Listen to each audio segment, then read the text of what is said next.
I'm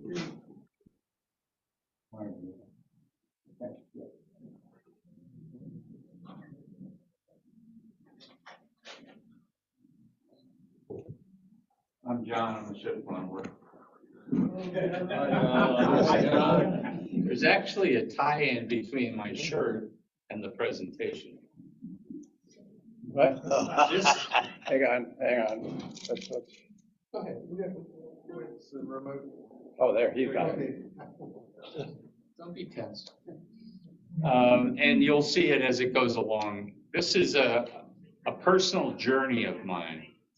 And it ties in well with some of the comments I heard over here a little earlier.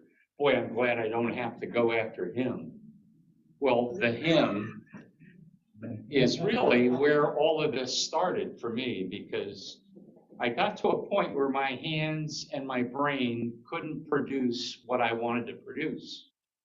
And I thought the answer to that lack of production is clearly 3D printing. And that's the journey I set out on here, was to learn 3D printing. And I reached a new level of frustration and unhappiness in this process.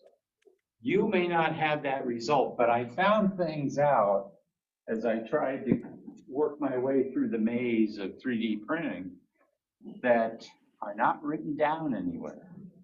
So I'll uncover them as we go along, and it may help you decide to take the journey. This is how I did it. This is more or less a stream of consciousness explanation, but I think you'll find that it ties in, because I'm sure that there's an answer and I keep digging for it and I get obnoxious and keep trying, and I got to a point where keep on trying didn't work either. Okay. Now here's what I found, and you will probably find too. The results will dazzle you. I have some examples of stuff over here that I bought and that I also built myself, so you can get an idea of what's possible, even for me. And it'll teach you new levels of hopelessness and despair, and I'm not kidding about that. But the reason, I will explain the reason as I uncovered it. I found out why this was true.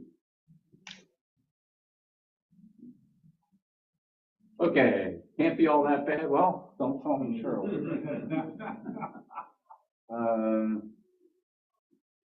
Those who succeed know tricks of the trade. That's what it boils down to.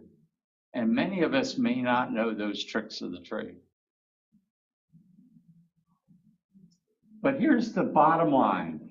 The bottom line is, if anybody ever told you that iPhones are intuitive, it's BS. Because my wife has an iPhone and I've got a Droid.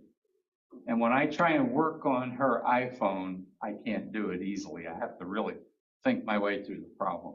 So somebody's been lying to you all along to sell more iPhones. Actually, that's the same story as 3D printing. I'll torture you for a little while as I explain all this, but I hope it'll come to a conclusion. At the end, you'll say, aha, I know what to do.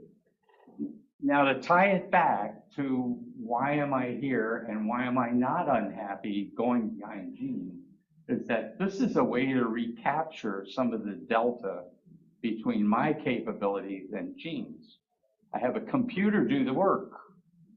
And when you say you want something 1/10 of an inch, by God, it's 1/10 of an inch.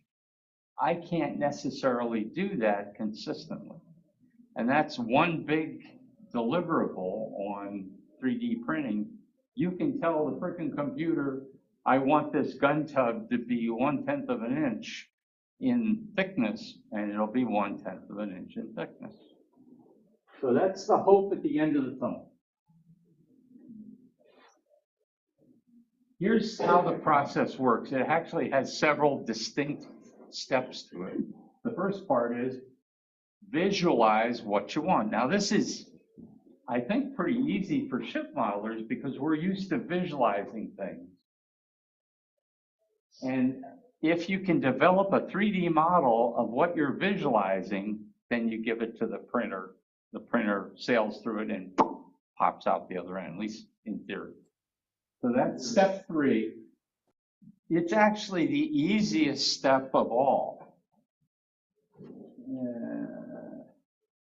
And I did every one of these things. I mean, I got so frustrated at some point that the only way out of it was to spend more money. Where do you fail? And most likely, when I look back on it, it's in step 2. Develop a 3D model. Actually coming up with a 3D model to build something that you want, and it's an accurate 3D model. Okay, nobody's got any of the song references in here, and you're a sad group. Okay, Dream On, who did it? Right, so you missed some of the earlier ones, like Don't Call Me Shirley.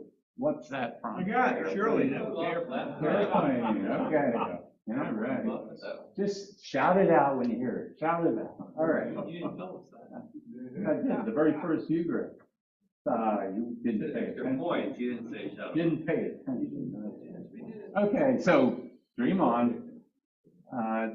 And as I said, that's the good news here, because ship modelers are used to doing this, used to looking at plans and blueprints and mentally transferring that into a 3D object that you then carve or bend stuff or build a plastic model is another way to do it. No problem with that. At this point, it becomes apparent that you can do this, and I think it starts to run away with you. You will find if you say, if you can dream it, you can create it, that's sort of true, but it takes a while to get there. Okay, what? Oh, yes. We have a winner. Oh, yes. Sympathy. Okay. You're talking yourself into believing a fantasy. That's what I think. It's really a lot more complex and easier at the same time, if that makes sense. You have rendered a real-time item, and that's the sticking point, is how you do that. What I recommend after going through all of this is look somewhere else for a solution first. Find somebody that makes what you want, and you'll be surprised. I'll give you some references here. Others in the group, Gene among others, will have references, people they've gone to that build them such and such in 1 to 200 scale.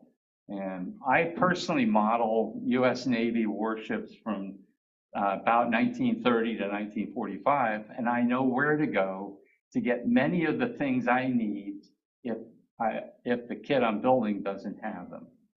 And I'm sure others have those references or can find them. So that's always where I would start, is look, I'll give you the references as I say, look there first. Don't try to do it on your own. And there's actually a pretty darn good chance of you finding a radar for this particular ship or a gun turret or those sorts of things. I've got some examples here of islands from a particular aircraft carrier, and I've got some other things around that, like 1.1-inch quad gun mounts that are already done for me. I don't need to do it. And you would be absolutely amazed at the quality of the products. This is another one that you can touch and feel carefully that Charles brought in. Here's a whole 3D modeled hull, 1 to 200, all done for you, plus additional detail. It's really becoming more common, and it goes further. It goes into other things, violins. I had a story here just before I got up on the podium about making cheap violins for kids to be able to play, and they do them with 3D printing. And what was the unit cost? It was something $7. $7? Yeah. It's cheaper than some of these islands I've got here. Anyway, okay. There we go. Build your own, only as a last resort. Yeah, go back here. That's okay, you got it. You got the point. Here's a list. I go to this modelwarships.com website, and when you get to the home page, they have tons of advertisers. Here are ones that I have used that I can say do quality products. I'll be happy to provide all these names after the briefing. But I would say check back frequently. Sometimes it changes day by day or week by week. You go back and you find out some of the work they've done is now passé and they've got an additional product. There's been a number of things from Larsenal and Black Cat lately. They seem to be building some World War II era stuff like Hellcats and TBFs. You'd have a hard time buying a deck strike of 90 aircraft on a World War II carrier at the prices of these airplanes, but boy, are they something else. I don't get impressed easily. I'm impressed. If you can't find what you want from a vendor, you're in the twilight zone, because the only solution is probably you making it yourself. So here's the process. The 3D printer that you want to use is very different than your inkjet printer. The inkjet printer, in a way, resembles a stereolithographic printer because it deposits layers of paint or color or dye. But there are two ways of looking at these printers. One of them is a subtractive process, and you think Michelangelo, he starts with a big block of stone and starts chipping it away, and boop, there's David. And if you think of CNC milling, they start with a casting, then clean it up with a numerical controlled drill or miller. So that's subtractive. You start with a lot and you take a lot out and you come up with the final version. What we're looking at, the 3D printing that you are about to know and love, is an additive process. Two of the types of printers are, first of all, string deposition printers. Those are what I call the weed whacker printers. They take a roll of basically plastic wire and use that. I'll have a picture of that in a minute. They use that to create on a scale about like this. They deposit this weed whacker string and build up your object that way. The other is stereolithographic printers. And well, let me jump right to the pictures. This is the string deposition type of printer. You build on top of this flat plate here, and the picture gets built up level by level by level. And some of these levels are basically 5/1000ths of an inch. So you're building up at a 5/1000ths of an inch pace from bottom to top. In this case, this is a picture of the printer I'm using right now. It's the primordial slime. There's a tray here, and you can see that it has a clear bottom to it. There's like a plastic membrane. On the bottom, you have UV light-emitting diodes, and on the top, you have this primordial slime. And if you remember the movie with Angelina Jolie in it,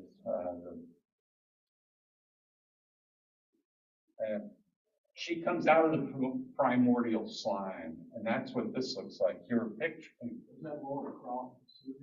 No, it wasn't. It was before that. Well, it might have been after that, but it was Beowulf. The movie Beowulf.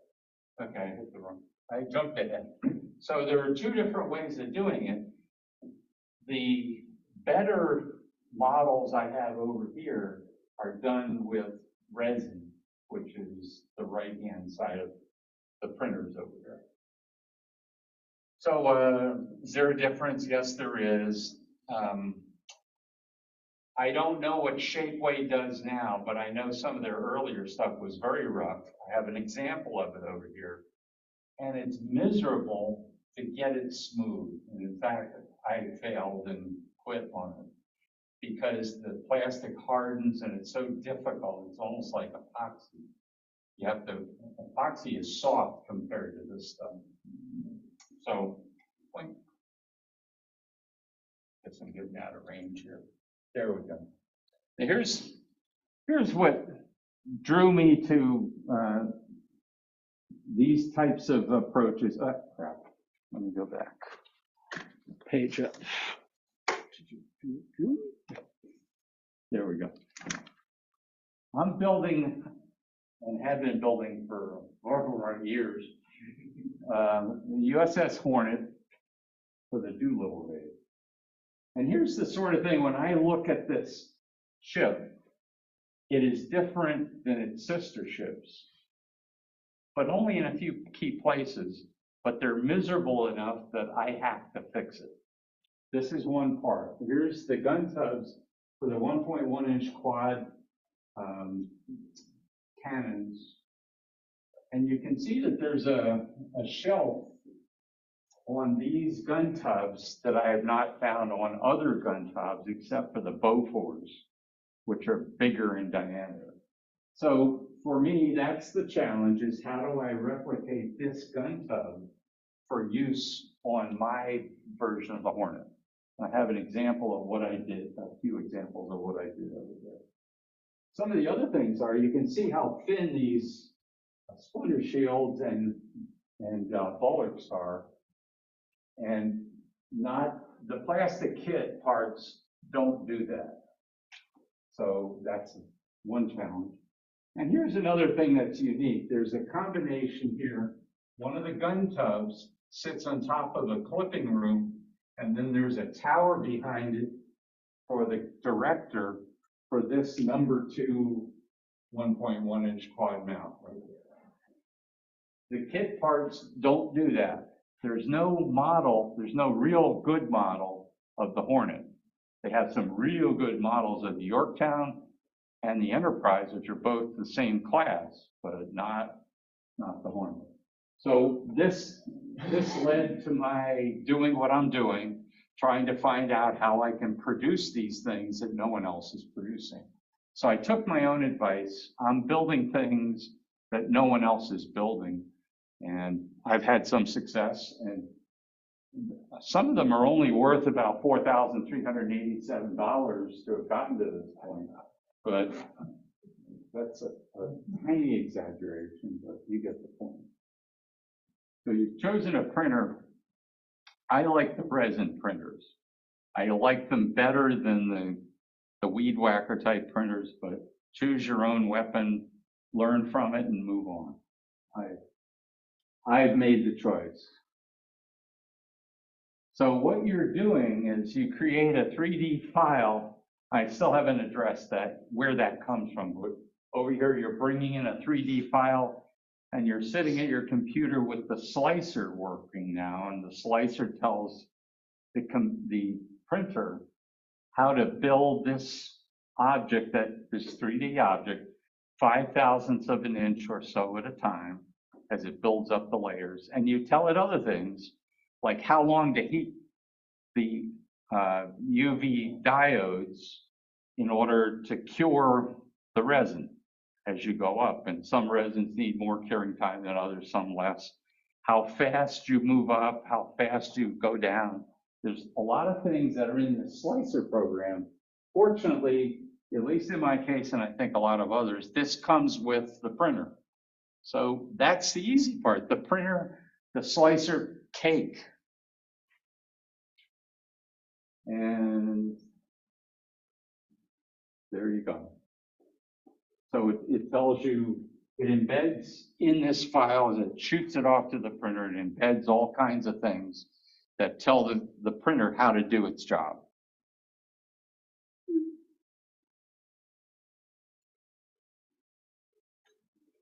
And I have carefully saved the best and the worst for last. How do you get to that 3D printing? how do you get to that 3D rendering of what you want to build? It doesn't look that hard, and it isn't when you finally get the hang of it.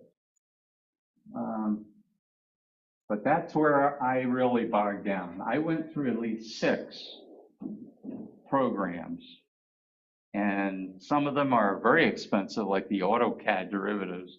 There are free versions of almost all of these programs. So there was only a couple that I actually ended up buying. I ended up buying an AutoCAD yearly license because I think it'll do what I want it to do and I'll be done with it, but in a year, but who knows. But every one of these I attack the same way. I'm looking for the solution, and I would always come up against the wall where I couldn't get it to work properly. I'd click on the frickin' button that said extrude, and it wouldn't extrude, or it wouldn't do what I thought it should do for an extrusion, which is one of the key software ingredients here of 3D. Some were free, sort of free, like Fusion 360. It's a free program, but you can only keep 10 different drawings in the cloud with your name on it. And you go through 10 really fast. Then you start, number 11 costs you about $400. So, yeah, that's how they go. It is how they go. I mean, they're in business to make money. I spent a lot of money on books because I figured I'm just not smart enough for some of the stuff they're telling me in these quote unquote manuals. And I kept still running into some roadblocks that just kept me from getting where I wanted to be. But there was a point in time when I realized they weren't telling me everything, that there were some hidden things that I wasn't being exposed to. And the reason I found that out because one of the videos I was watching slipped up and they told me a couple of things. What one of the videos told me was in order to get a certain command to work properly, you had to hit the space bar before you implemented the command. I found no indication of that anywhere in writing. I kept hunting on YouTube, and one day I found the Ark of the Covenant. Well, maybe something else, but there was a YouTube program, and this is what caught me here, is what he said. And he says that before every installation.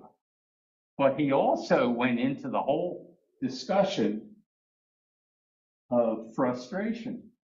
He actually admitted that most people who are in a position like me, newbies, were having unmitigated trouble trying to get it to work. And he understood why. And this is what it is. This is the same argument as iPhones are intuitive.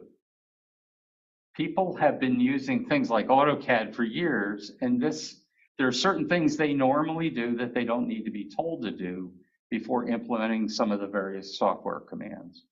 I don't have that benefit because I'm jumping into this pretty late in the game. This is maybe the 40th evolution of AutoCAD, for example, and I'm trying to jump in and learn it from scratch.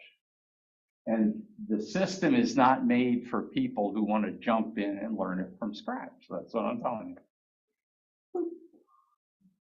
So, like I said, that reminded me of the iPhones are intuitive.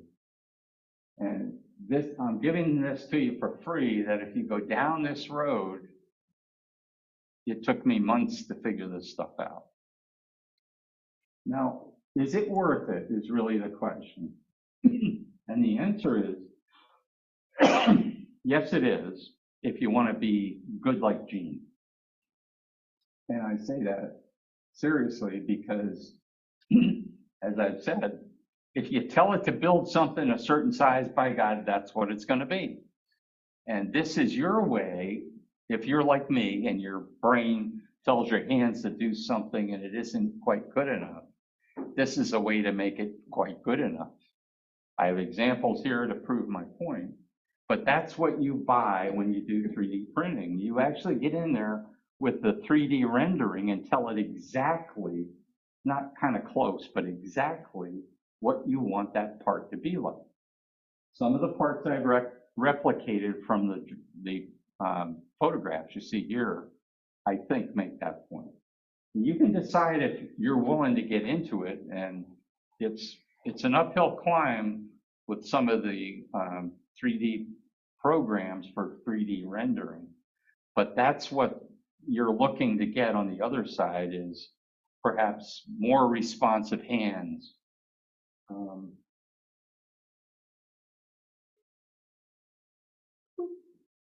And it's like buying a pair of precision hands online from Micromark is the way I put it. Because I think I'm learning it. I'm still not anything like an expert on it, but I'm learning things well enough that I see where it's going. Oh, there we go. And I think I'm being told that that's enough. Let me see.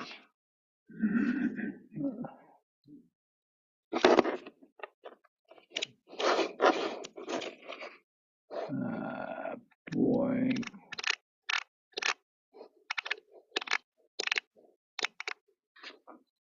This, come on, you communist. There we go. So what you find if you dig into this is a lot of people use these 3D printing devices to make fuzzy little animals or little tokens for Warhammer or whatever the game is.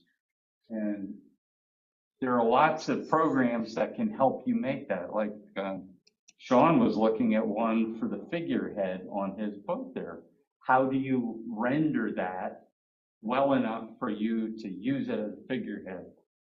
There are a lot of crossovers here. I've focused on the stuff that's important to me. There is a lot of other things that this process will work, including wooden ship models. I've seen online some blocks that are made on a 3D printer, and you can buy them by the 100. And they're all identical to each other, which is important if you're really trying to make a perfect model. So at the end of the day, I chose to press forward and try and make this system work for me. There are several steps in the learning process. You get your first blob that comes out when you're anxiously awaiting the printer's printing, and the thing is going in and out of the primordial slime, but it never quite lifts high enough for you to see what's in there.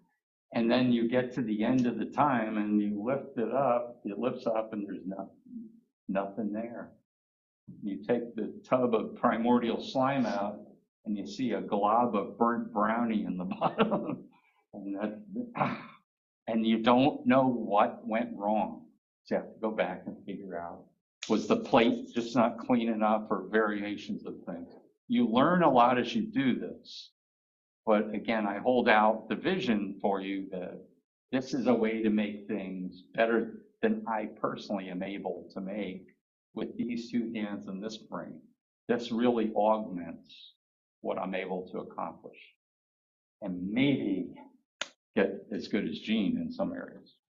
Now, you want to answer the question, is this really legal ship model? Yes, by God it is, because I'm pulling all the controls and writing all of the code necessary for this to produce what I want. So yes, I have made something that I couldn't do one way.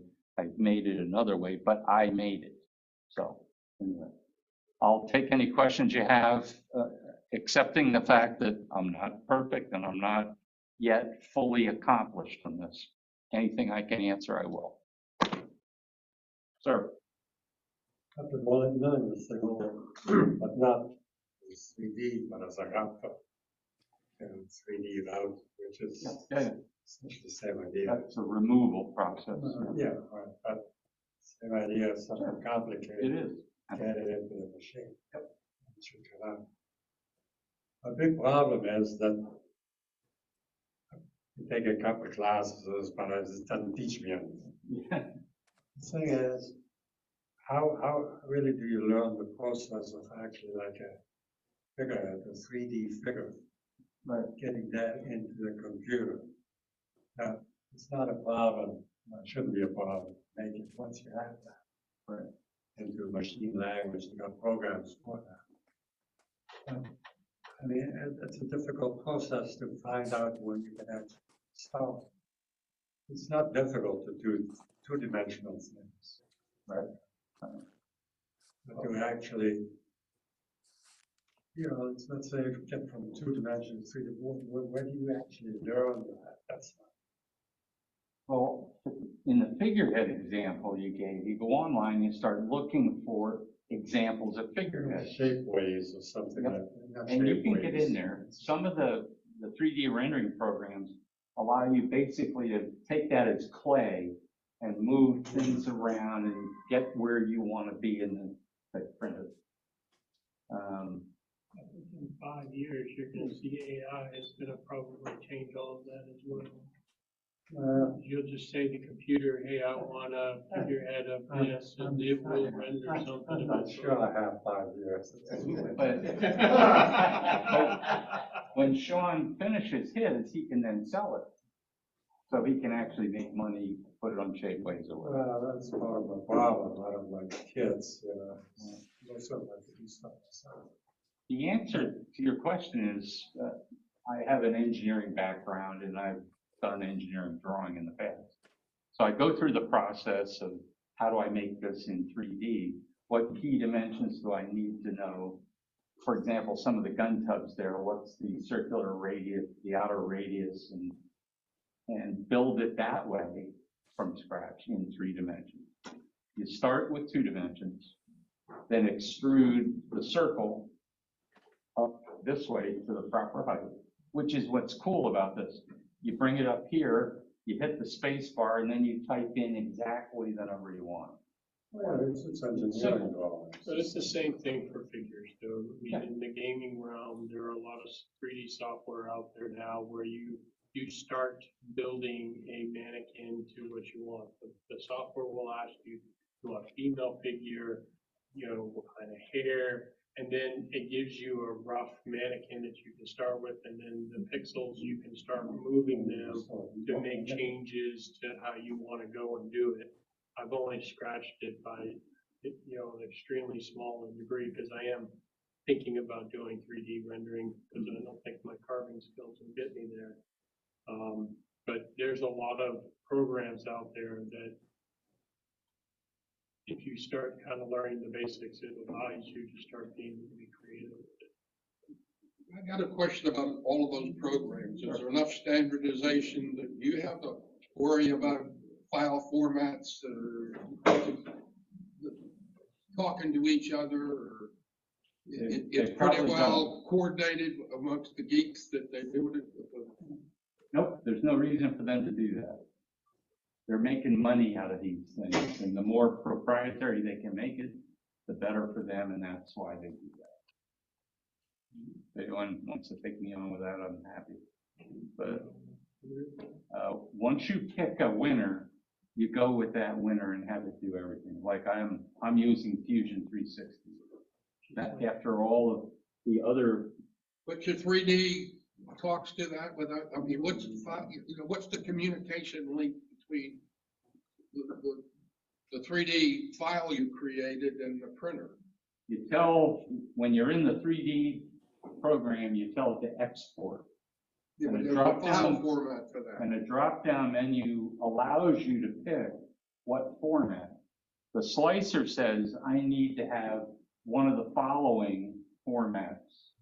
And for example, an STL file comes from the 3D rendering and goes into the slicer because it accepts those in. It puts out its own file, which is proprietary for this maker, but it's I use an Anycubic printer. It's compatible to Anycubic and it prints it out. Does that answer your question? You gotta be an expert in the files that No, because the Once files you've are done it built once, in. yeah, once you've done it once, you're an It's built expert. in, they're built into the machine. Yeah. The first time is hard. After that, it's easy. You become an expert very quickly on those questions. I think where you run into a problem is there are forums online where people are doing designs, and if you want to take somebody's design and then move it, you may run into file format problems as you import that stuff. But there are import commands, and they allow you to import certain things. And it may not be a problem, or it may be a healthy problem. I mean, it have to be specific about it. The Fusion 360 program costs you $500 a year. Yeah, close to it, yeah. It's on sale for $384. Oh, well, Or $388 or something. yeah, that's, 20% off. hey, So you gotta have that, you gotta buy this to get started, and it may or may not work for you, right? I wouldn't, Solid program. Yeah, right. Sort of Yeah, well, represents do anything. $1,000 on the league and you can turn the key. But you may go through several of these before you find one that. you well, like. and that's the point I made in one of these view graphs, is that there's some things they're not telling you that make it harder Right. for a noob to come in and get it to work for you. It's pretty cash intensive to get frustrated. Well, you can get it for free if you're mindful of the fact that, in the case of Fusion 360, that you can only carry 10 drawings. Then you buy the pay to 500. No, you just start deleting drawings or exporting them and then bringing them in later if you need them. So what are your costs though? So one is you have to have a computer that can host the software. Which is, So you need the software, you need the printer, and there's different types of grades of printer, right? yes, there are. And then what's the consumable cost?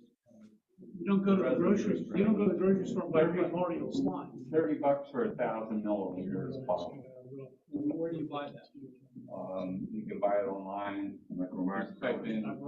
It depends on whose glue you're using. Who cost effectively can you get your foot?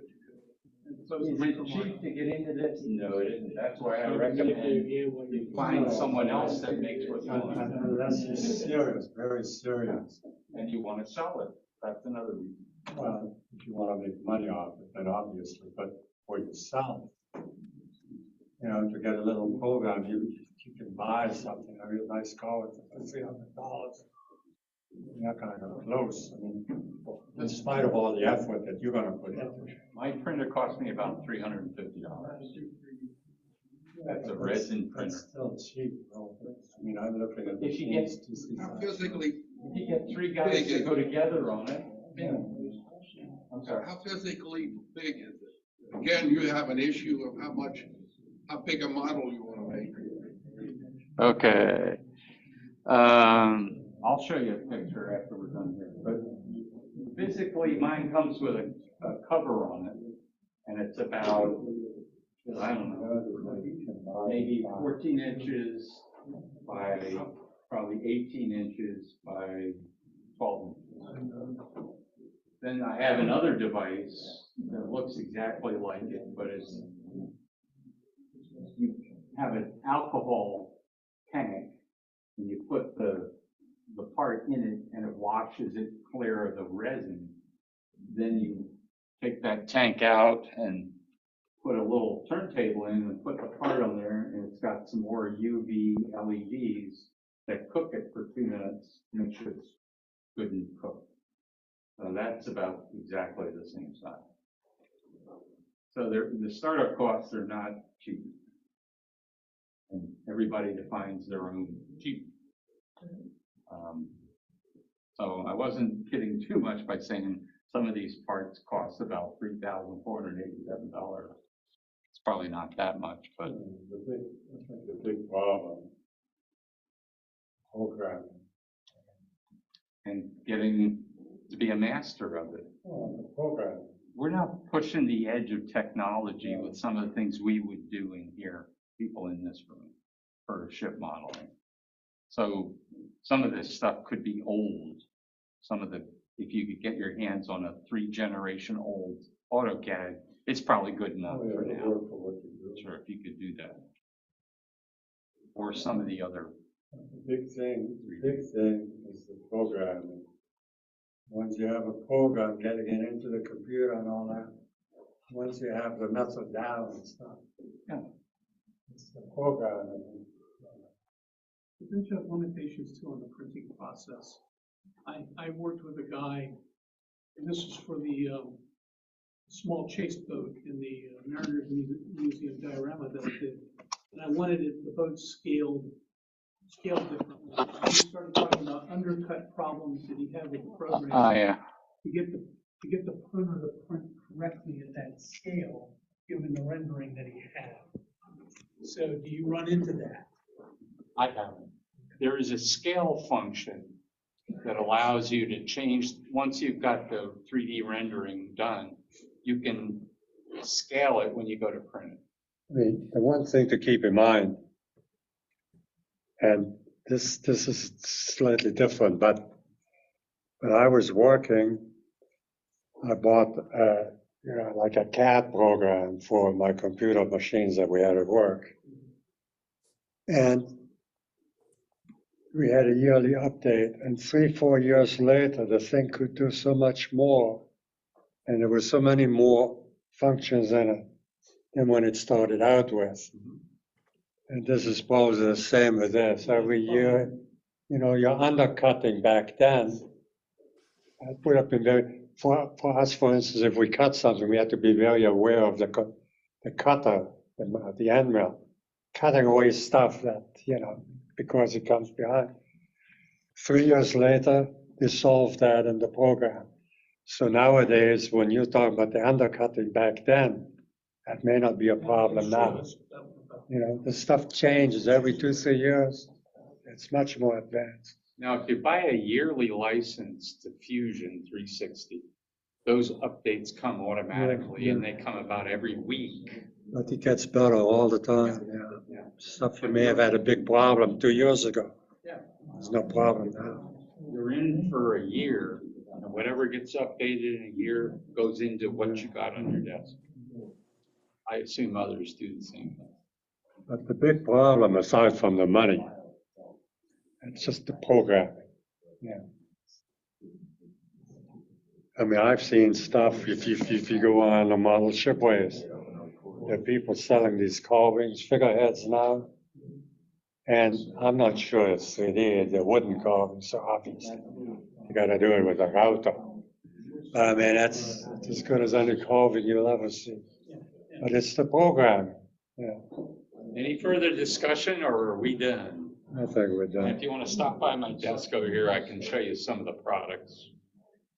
Yeah. Just as a consumer of these products online, and I've been doing it for a while, Shapeways is pretty good, and you're going through them as a warehouse, I guess, because there's Model Monkey started out in Shapeways, and then he created his own store outside of Shapeways because he got tired of paying fees to Shapeways. And Shapeways got printer locations around the country and in the world. But like the weed whacker one, I have been buying 3D printed buildings for model railroad in N scale, just because I'm intrigued. And I bought one that the interior of the building, it's got all the walls in there, it's got doorways, it's got fireplace, everything's in there. Same with a hotel, with a TV on the dresser and lamps on the end tables. But the weed whacker one builds up, and if you don't get the highest quality, what you get from the seller is not a very good rendering. It's okay, throw it back of the layout, but the really high quality stuff like John's got there, the islands for the aircraft carriers, those withstand scrutiny up close, and that's what you're looking for. I have an old Shapeways island for Hornet there, and you can see exactly what they used to look like. Yeah. And they look like turn of the last century concrete forms they use for bridge abutments. You can still see the individual boards. And that's what that one kind of printer seems to do, is it leaves striated outside that is very difficult to remove and have a smooth process on it. The new resin printed ones are perfect. I've got examples of that too. Lunchtime.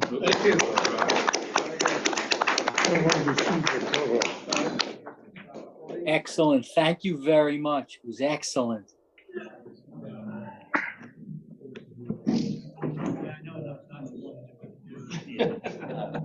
Buy it. You gotta be a computer geek. That's not a rabbit hole I want to go down. Well, you do, and especially if you're, the other part is information. That's one thing you don't figure out. Yeah, I will help you. I want to dump it. Specific shit.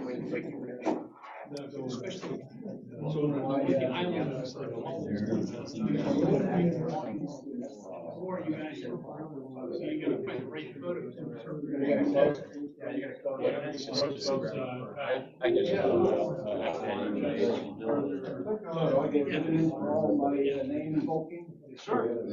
You're a target. You can't compare it to wood chips. Okay. It's a lot. Genius. Yeah.